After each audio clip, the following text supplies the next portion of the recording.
একটি ভিডিও বদলে দিয়েছিল পুরো দেশের আলোচনার কেন্দ্রবিন্দু। প্রকাশ্য সড়কে এক যুবককে কুপিয়ে হত্যা করা হচ্ছে, আর ঠিক পাশেই দাঁড়িয়ে তার স্ত্রী।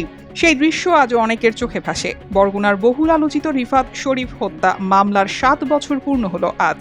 2019 সালের 26 জুন বরগুনা সরকারি কলেজের প্রধান ফটকের সামনে দুর্বৃত্তদের ধারালো অস্ত্রের আঘাতে নিহত হন রিফাত শরীফ।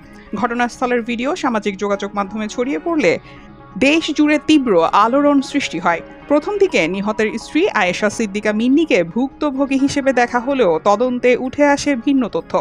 তদন্ত সংশ্লিষ্টদের ভাষ্য অনুযায়ী মিন্নির পূর্ব পরিচিত সাব্বির আহমেদ ওরফে নয়ন বন্ডের নেতৃত্বে পরিকল্পিতভাবে এই হত্যাকাণ্ড সংঘটিত হয়। তদন্তে মিন্নির সম্পৃক্ততার অভিযোগ পাওয়ার পর তাকেও মামলার আসামি করা হয়।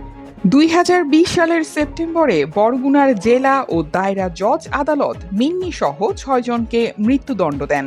এর আগে মামলার প্রধান আসামি নয়ন বন্ড 2019 সালের জুলাইয়ে পুলিশের সঙ্গে কথিত বন্দুকযুদ্ধে নিহত হন। পরবর্তীতে উচ্চ আদালতেও মিন্নির মৃত্যুদণ্ড বহাল থাকে। 7 বছর পেরিয়ে গেলেও মৃত্যুদণ্ডপ্রাপ্ত মিন্নি এখনো বরিশাল কেন্দ্রীয় কারাগারের কন্ডেম সেলে রয়েছেন। মামলার রায় কার্যকরের জন্য প্রয়োজনীয় আইনি প্রক্রিয়া চলমান রয়েছে। রিফাত হত্যা শুধু একটি আলোচিত হত্যাকাণ্ড নয়, এটি দেশের বিচার ব্যবস্থা, সামাজিক সম্পর্ক এবং অপরাধ নিয়ে দীর্ঘ আলোচনা ও বিতর্কেরও জন্ম দিয়েছিল। 7 বছর পরও রিফাতের পরিবার চূড়ান্তভাবে রায় কার্যকরের অপেক্ষায় রয়েছে। সে সঙ্গে আলোচিত এই মামলার শেষ অধ্যায় দেখার অপেক্ষায় পুরো দেশ। ডেস্ক নিউজ, অগ্রযাত্রা, প্রতিদিন।